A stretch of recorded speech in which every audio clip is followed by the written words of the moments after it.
সারা পৃথিবীর সভ্যতার আলোক ভারতবর্ষ দেখিয়েছে, কিন্তু মাঝখানে ওই ইসলামিক অ্যাগ্রেশনের পরে আমরা কিছুটা পিছিয়ে পড়েছিলাম। আজকে নতুন করে ভারতবর্ষ ঘুরে দাঁড়িয়েছে। আজকে ভারতবর্ষকে মানুষ অনুকরণ। বন্দে মাতরমের রচনা তৈরি হয়েছিল 150 বছর আগে এই বাংলার মাটি, আর সেই বন্দে মাতরমকে খণ্ডিত করা হয়েছে এই বাংলার মাটি।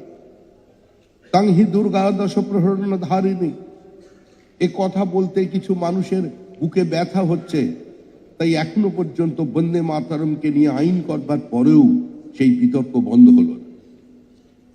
আমি অফিস থেকে বেরোনোর সঙ্গে সঙ্গে সাংবাদিকরা ঘিরে ধরল, বলুন শর্মিলা ঠাকুর বলেছেন,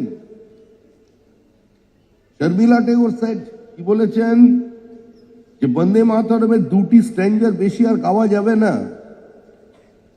আমি অনুরোধ করব, এখানে যদি কেউ সাংবাদিক থাকেন তাদের মাধ্যমে শর্মিলা ঠাকুরকে একবার বলবেন তারই পরিবারের সদস্য সরলা দেবী চৌধুরানীর আত্মজীবনী জীবনের ঝরা পাতাটা একবার পড়ে দেয়।